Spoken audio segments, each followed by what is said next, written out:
का स्वदेशी उत्पादन 70 लाख टन बढ़ाने के लिए 6 उर्वरक संयंत्रों का उद्धार किया जा रहा है।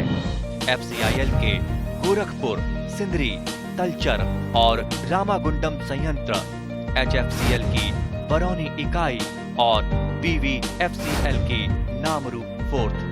सोने पर सुहागा ये है कि देश में अब बनेगा सिर्फ नीम लेपित यूरिया, क्योंकि इससे होगा किसानों का फायदा ही फायदा।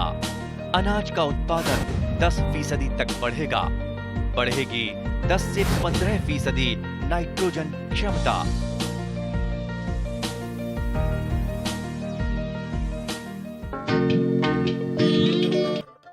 मीन पालन एक लाभजनक কৃষি পদ্ধতি। ৰাজ্যখনৰ গ্ৰামাঞ্চলৰ বহুতো নিবনুৱা যুৱক যুৱতী মীন পালনৰ দৰে লাভজনক কৃষি ব্যৱস্থাপনাৰ জৰিয়তে স্বনিয়োজন হ'ব পাৰিছে। অন্যান্য প্ৰান্তৰ লগতে মৰিগাঁও জিলাত বহুতো শিক্ষিত নিবনুৱা যুৱক আগবাঢ়ি আহিছে মীন পালনৰ জৰিয়তে স্বনিয়োজন হ'বলৈ। তেনে এজন শিক্ষিত নিবনুৱা যুৱক হ'ল ৰাহুল বড়ো। মৰিগাঁও জিলাৰ মনহা অঞ্চলৰ বৰ্ণালনী পথাৰত প্ৰায় 100 বিঘা পানীকালিত মীন পাম স্থাপন কৰি স্বনিয়োজন হোৱাৰ লগতে আন 10জনক সংস্থাপন কৰা ৰাহুল বড়োৱে তেওঁৰ সমন্বিত মীন পামখনত প্ৰশিক্ষণৰ ব্যৱস্থাৰ কথা উল্লেখ কৰি এনেদৰে কয়। আমি ভাবিছোঁ ট্ৰেইনিং চেণ্টাৰৰ কাৰণে, কিয়কি মৰিগাঁও ওচৰে পাজৰে চ' তেনেকৈ প্ৰেক্টিকেল কৰা জাগা নাই।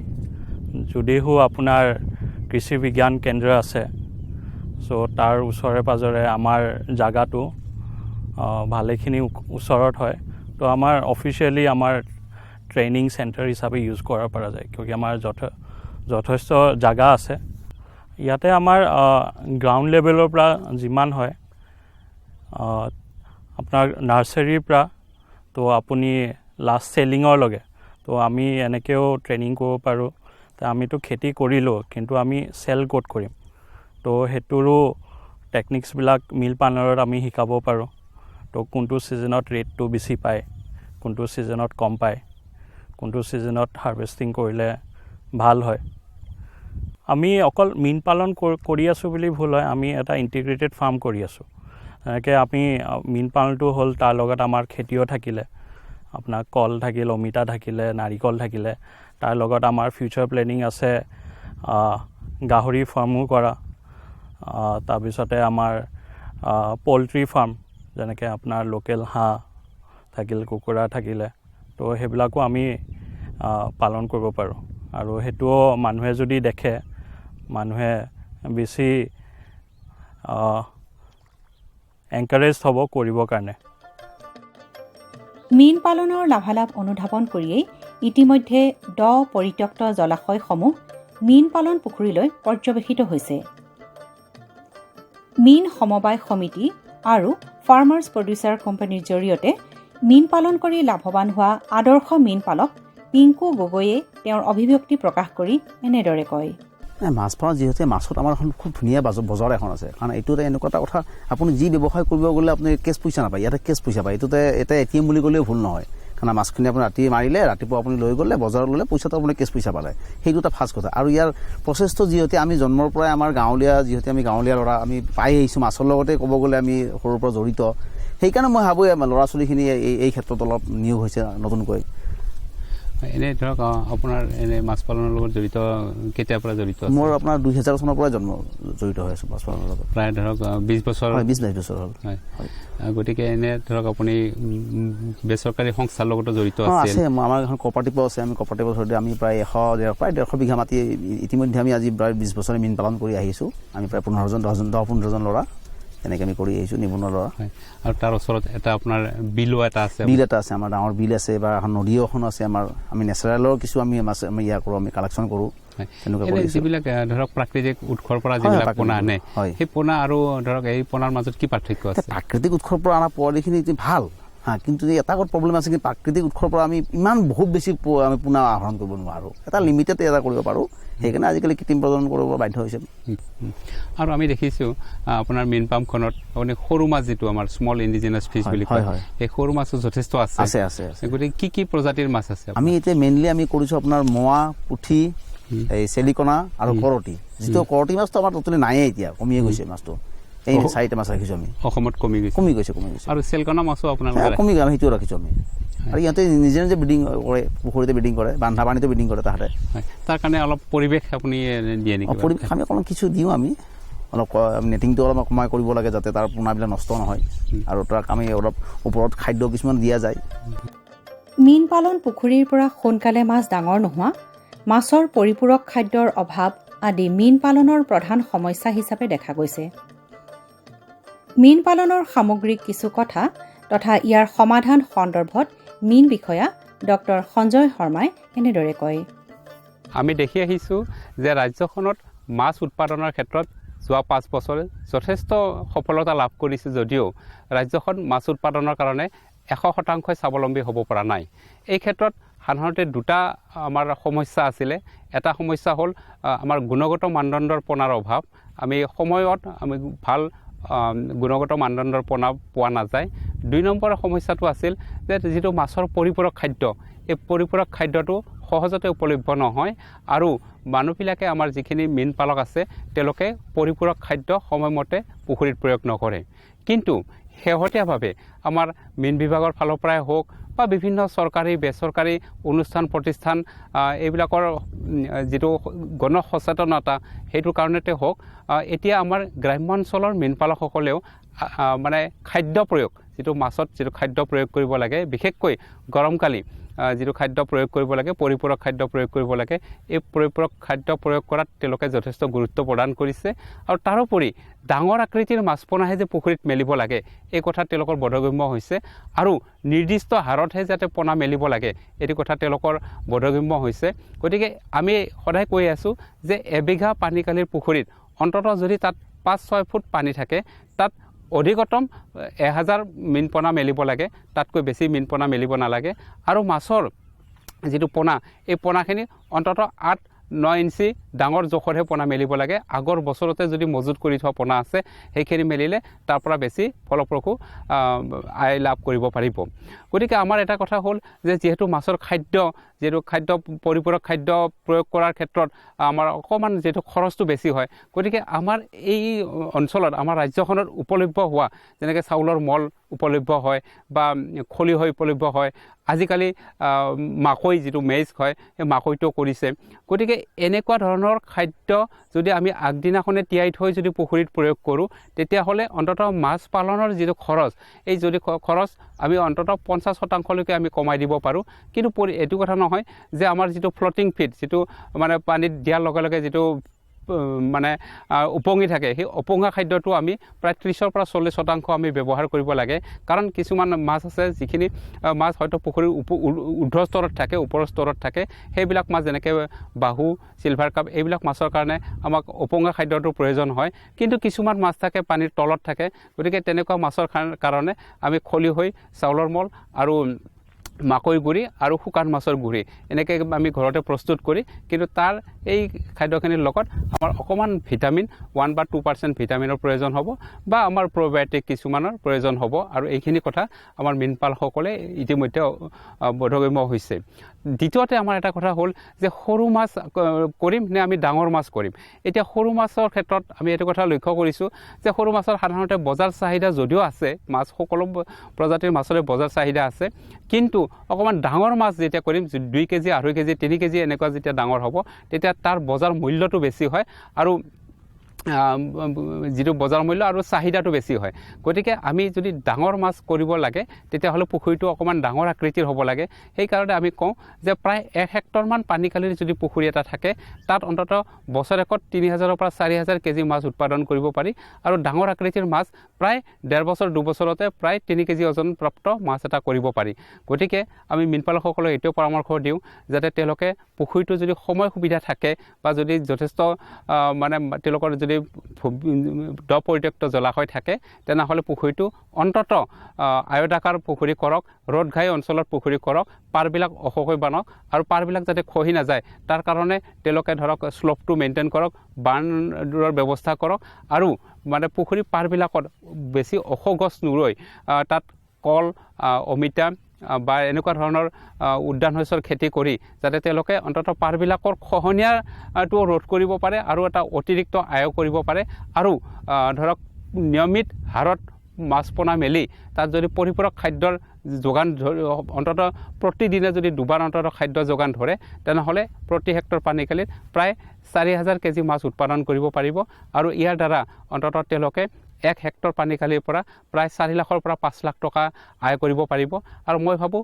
এই বৰ্তমান ক্ষেত্ৰত সকলো কৃষি ব্যৱস্থাতকৈ মীন পালন অতি লাভজনক আৰু ইয়াত আটাইতকৈ গুৰুত্বপূৰ্ণ কথা হৈছে কি যে ইয়াত সদায় লাগি থাকিব নালাগে দিনটোৰ ভিতৰত দুবাৰ যদি খাদ্যটো নিয়মিতভাৱে দিব পাৰে আৰু যদি সপ্তাহৰ মূৰত সেইটো পানীটো বা কেনেকুৱা কি পানী কিমান আছে সকলো যদি পৰীক্ষা নিৰীক্ষা কৰিব পাৰে তেনেহ'লে মীন পালকজনে যথেষ্ট লাভৱান হ'ব পাৰিব।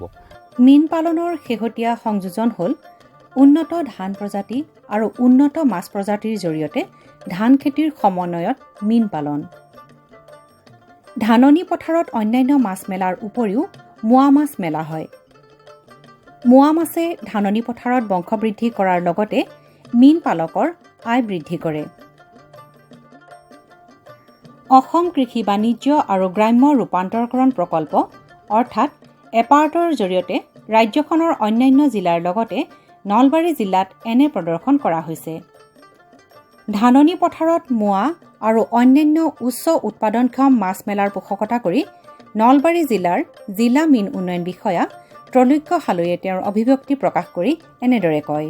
আচলতে নলবাৰী ডিষ্ট্ৰিক্টত আপুনি যদি চাব যায় আমাৰ ধান খেতিৰ লগত মাছ পালনৰ আমাৰ যিটো ৰিচোৰ্চ আমাৰ বহুত আছে, কিন্তু কথা হৈছে আগৰ ফাৰ্মাৰবিলাকে কৰিছিলে কি পুৰণা পদ্ধতিৰে তেওঁলোকে ধান খেতিৰ লগত মাছ খেতি কৰি আছিলে, কিন্তু আমাৰ যেতিয়া এপাৰ্টৰ আঁচনি আহিল তাৰপাছত তেওঁলোকে বৈজ্ঞানিক ভিত্তিত ধান খেতিৰ লগত মাছ খেতি কৰা আৰম্ভ কৰিছে। আমি 2 বছৰ আগত যিবিলাক আমি প্ৰজেক্ট কৰিছিলোঁ এপাৰ্টৰ অধীনতে ধান খেতিৰ লগত মাছ খেতি, এতিয়া আপুনি দেখা পাব যোৱাবাৰ 2 বছৰ আগত যদি 20টা কৰিছিল এতিয়া প্ৰায় 100জন ফাৰ্মাৰে কৰি আছে। তাৰমানে ধৰক যিটো মানে ফ'ল' আপ যিটো সেইটো বেছি হৈছে হৈ যাইছে কাৰণে তেওঁলোকে যথেষ্ট লাভৱান হৈছে। তাৰমানে হয় লাভৱান হৈছে।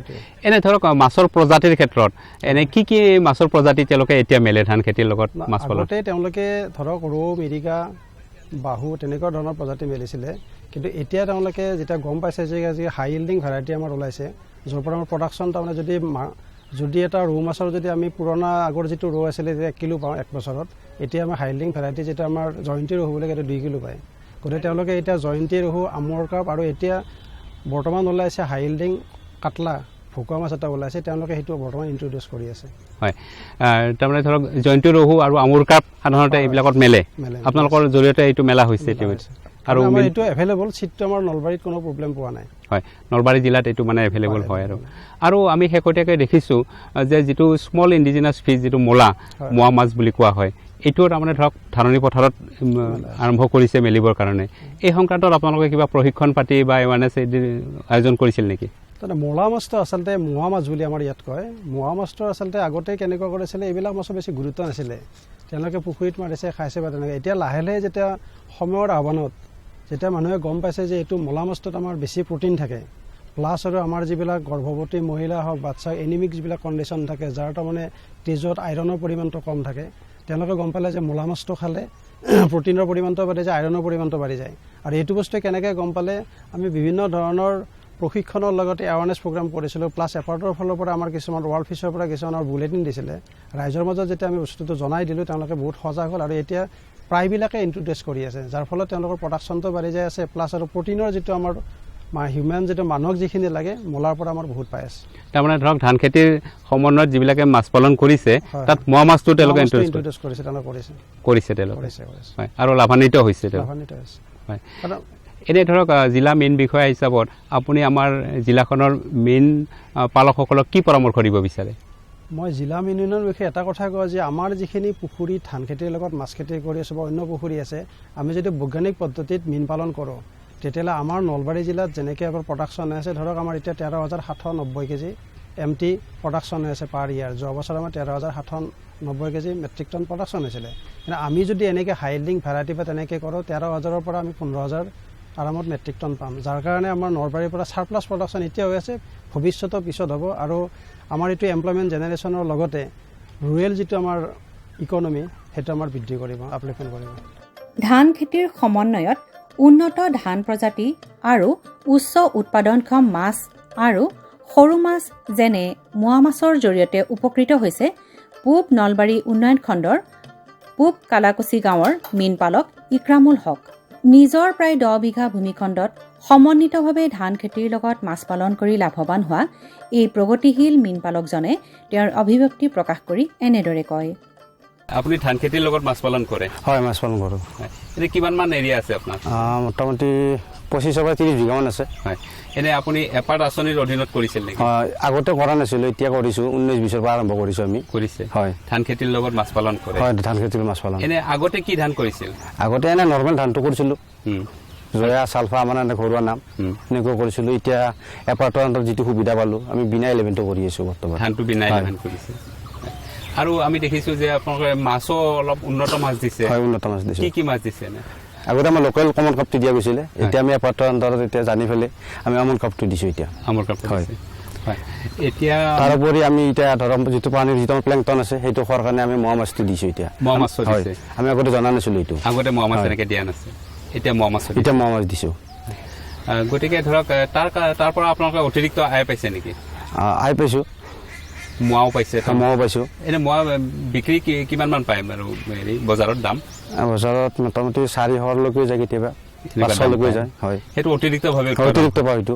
আগতে আমি গম পোৱা নাছিলোঁ এইটো। আমিতো এনাই আৰু গাঁৱৰ মানুহে খাবৰ কাৰণে লৈ গৈছিল, এতিয়া আমি ব্যৱসায় লৈ এতিয়া ব্যৱহাৰ কৰিছোঁ আমি। তাৰমানে সেইটো অতিৰিক্তভাৱে? অতিৰিক্তভাৱে এইটো আমাৰ উপাৰ্জন হৈছে। উপাৰ্জন হয়। উল্লেখযোগ্য যে পৰিত্যক্ত অঞ্চলত ধান, মাছ সমন্বিতভাৱে মীন পালন কৰিব পাৰি যদিও বিশ্ব বেংকৰ অৰ্থ সাহায্যত ৰূপায়িত এপাৰ্টৰ জৰিয়তে বিজ্ঞানসন্মত ধান, মাছ পালনে এক নতুন দিগন্তৰ সূচনা কৰিছে। নলবাৰী জিলাৰ পূব নলবাৰী উন্নয়ন খণ্ডৰ মীনপালকসকল ধান, মাছ পালনত আগবাঢ়ি আহিছে। নিজৰ অভিজ্ঞতা ব্যক্ত কৰি প্ৰগতিশীল মীনপালক চুলতান হাকিমুল হকে তেওঁৰ অভিজ্ঞতা প্ৰকাশ কৰি এনেদৰে কয়। আপোনালোকে ধান খেতিৰ লগত মাছ পালন কৰে? ধান খেতিৰ লগত মাছ পালন কৰি আহিছোঁ। আগতে ধৰক কেনেকুৱা কৰিছিল আৰু বৰ্তমান কেনেকুৱা? আগতে এনেই নৰ্মেল ধান, বাকী মাছটো মানে আমাৰ এই ইমান উচ্চ ধৰণৰ মানে দিয়া নাছিলোঁ। এতিয়া অলপমান উচ্চ জাতত দিয়া যায়। ওচৰতে কি দিয়ে এনে?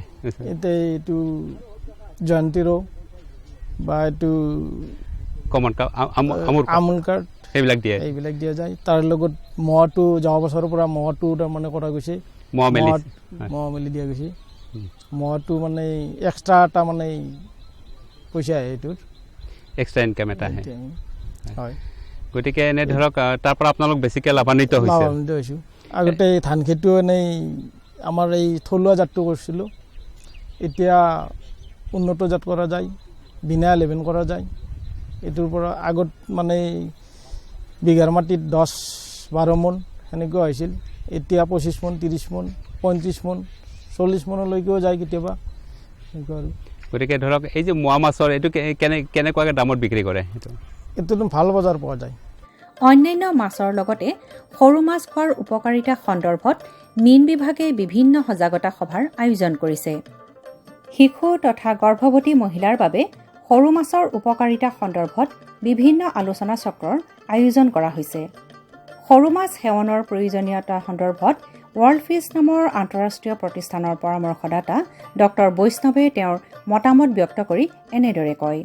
जो हरो माछ होता है असम में, इसमें जो मुआ माछ होता है इसमें विटामिन ए ज़्यादा होता है। हर हरो माछ में तो कैल्शियम होता है, आयरन होता है, मतलब विटामिन ए हरो माछ में पर्टिकुलरली मुआ माछ में ज़्यादा होता है।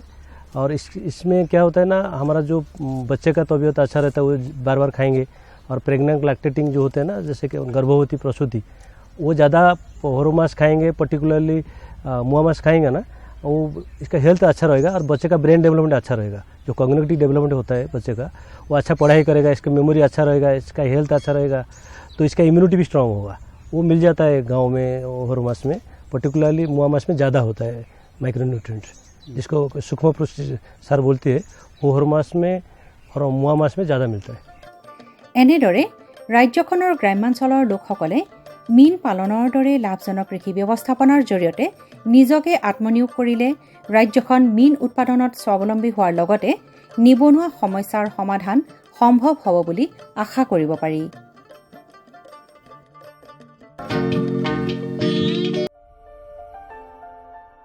ভাৰত চৰকাৰৰ প্ৰতিটো প্ৰয়াস কৃষকৰ প্ৰগতিত দি আছে এটা নতুন বিশ্বাস।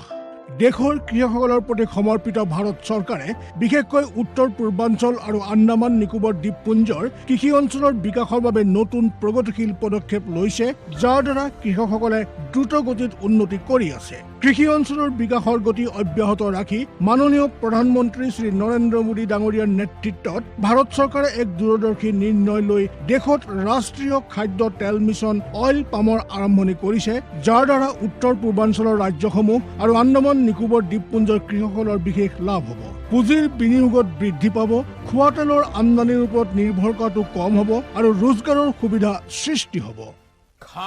খোৱা তেলত আত্মনিৰ্ভৰশীলতাৰ বাবে এতিয়া ৰাষ্ট্ৰীয় খাদ্য তেল মিছন অইল পামৰ সংকল্প লোৱা হৈছে। নৰ্থ ইষ্ট আৰু আন্দামান নিকোবৰ দ্বীপপুঞ্জ এনেকুৱা অঞ্চল য'ত সহজে পামৰ খেতি কৰিব পৰা যায়। পাম অইলৰ উৎপাদন হ'ব পাৰে। এই মিছনৰ অধীনত অইল পামৰ অঞ্চল আৰু উৎপাদন বঢ়োৱাত জোৰ দিয়াৰ বাবে চৰকাৰে 11,000 কোটি টকাৰো অধিক সাহায্য ৰাখি নিৰ্ধাৰিত কৰিছে। মিছনৰ অধীনত চৰকাৰে অইল পামৰ খেতিৰ বাবে ৰোপণ আদিৰ সহায়ত বৃদ্ধি ঘটাই পূৰ্বতে পাবলগীয়া প্ৰতি হেক্টৰত 12,000 টকাৰ পৰা বঢ়াই প্ৰতি হেক্টৰত 29,000 টকা কৰি দিছে। পুলি ৰোপণ সামগ্ৰীৰ অভাৱ দূৰ কৰাৰ বাবে বীজৰ উৎপাদন কৰাৰ বাবে বাগিচাকো সাহায্য প্ৰদান কৰা হ'ব, যাৰ অধীনত প্ৰতি হেক্টৰ ক্ষেত্ৰফলৰ অইল পামৰ উদ্যানৰ বাবে 1 কোটি আৰু নাৰ্চাৰী বিকাশৰ বাবে 50 লাখ টকাৰ ব্যৱস্থা আছে। 30 বছৰীয়া পুৰণা বাগিচাৰ পুনৰুদ্ধাৰৰ বাবে প্ৰতি পুলিত 250 টকাৰ এককালীন অনুদান দিয়া হ'ব। উত্তৰ পূৰ্বাঞ্চল আৰু আন্দামানৰ বিশেষ সাহায্যৰ অধীনত তাৰ অঞ্চলৰ গাঁথনি, জলবায়ু আৰু অন্য পৰিস্থিতি অনুসৰি বিভিন্ন দিশত যেনে হাফ মুন টেৰেছত প্ৰতি হেক্টৰত 4,000 টকা, জেওৰা, বায়'ফেন্সিং তথা লেণ্ড ক্লিয়াৰেন্সৰ বাবে প্ৰতি হেক্টৰত 7,000 টকা আৰু একত্ৰিত খেতিৰ বাবে প্ৰতি হেক্টৰত 10,000 টকাৰ ব্যৱস্থা আছে। প্ৰাৰম্ভিক 4 বছৰৰ সময়ত ৰক্ষণাবেক্ষণ আৰু অন্তৰ্ফচলৰ বাবে প্ৰতি হেক্টৰত 50,000 টকাৰ ব্যৱস্থা আছে। কৃষকৰ বাবে ৰোজগাৰৰ সুবিধা সৃষ্টি কৰা আৰু উদ্যোগসমূহক উদগনি জনোৱাৰ বাবে 5 মেট্ৰিক টন প্ৰতি ঘণ্টা ক্ষমতাযুক্ত নতুন পাম অইল মিছনৰ প্ৰতি গোটৰ বাবে 5 কোটি টকালৈকে অনুদানৰ ব্যৱস্থা আছে আৰু ক্ষমতাত বৃদ্ধি পালে অতিৰিক্ত ধনৰাশিৰো বিকল্প আছে। আমাৰ দৰে কৃষকৰ অইল পাম মিছনৰ পৰা বহুত আশা আছে। আমাৰ লাগিছে এই যোজনা আমাৰ বাবে লাভজনক হ'ব আৰু ইয়াৰ দ্বাৰা আমাৰ উপাৰ্জনো বাঢ়িব। অইল পামৰ কৃষকসকলে সতেজ ফলৰ থোক অৰ্থাৎ FFBৰ উৎপাদন কৰে, যাৰ বৰ্তমান মূল্য আন্তঃৰাষ্ট্ৰীয় মূল্যত হোৱা উঠানামাৰ আধাৰত নিৰ্ণয় লোৱা হয়। প্ৰথমবাৰ কেন্দ্ৰীয় চৰকাৰে সতেজ ফলৰ থোকৰ মূল্যৰ বাবে কৃষকসকলক আশ্বাস দিছে। ইয়াক প্ৰকৃত মূল্য বা BP বুলি ক'ব পাৰি, অৰ্থাৎ কৃষকসকলৰ কোনো লোকচান হ'বলৈ দিয়া নহ'ব। এই ব্যৱস্থাৰ দ্বাৰা কৃষকসকলৰ বজাৰৰ মূল্য উঠানামাৰ পৰা সংৰক্ষণ প্ৰাপ্ত হ'ব। প্ৰকৃত মূল্য BP নিৰ্ধাৰণ কৰাৰ আৰম্ভণি 1 নৱেম্বৰৰ পৰা হ'ব আৰু অহা বৰ্ষৰ 31 অক্টোবৰলৈকে অব্যাহত থাকিব। ইয়াক অইল পাম বৰ্ষ বুলি কোৱা হ'ব। ইয়াৰ দ্বাৰা উত্তৰ পূৰ্বাঞ্চলৰ ৰাজ্যসমূহ আৰু আন্দামান নিকোবৰ দ্বীপপুঞ্জত খেতি বৰ ভাল হ'ব আৰু কৃষকসকলে আনন্দৰ হাঁহি মৰাৰ এটা নতুন কাৰণ পাব। किसान भाइयों गांठ बांध लो, गांठ बांध लो, बहुत बहुत है काम की, समृद्धि के पैगाम की। मिट्टी के मिजाज को समझो, मिट्टी के हर राज को समझो, मिट्टी की तुम जांच कराओ, मुफ्त सॉइल हेल्थ कार्ड ले जाओ। कभी मुनासिब बीज लगाओ, सही किस्म की खाद ले आओ, जितनी जरूरी उतनी डालो, सही मात्रा खुद पहचानो, इसको अपना मंत्र बना लो, मिट्टी की सेहत तो जानो। बात बहुत है काम की, कम लागत अधिक वरदान की, किसान भाइयों गांठ बांध लो। आज ही मिट्टी की जांच कराएं, राज्य सरकार के कृषि अधिकारी से संपर्क करें और मुफ्त में सॉइल हेल्थ कार्ड पाएं। कृषि और किसान कल्याण मंत्रालय द्वारा किसान हित में কৃষকসকলৰ বিভিন্ন সমস্যাৰ সমাধানৰ লগতে শেহতীয়া প্ৰযুক্তি আৰু প্ৰয়োজনীয় আনুষংগিক দিশৰ বিষয়ে জানিবৰ বাবে চাবলৈ নাপাহৰিব কৃষি দৰ্শন। প্ৰচাৰিত হয় প্ৰতি সোমবাৰৰ পৰা শুকুৰবাৰলৈ সন্ধিয়া 5:30 বজাৰ পৰা 6 বজালৈ।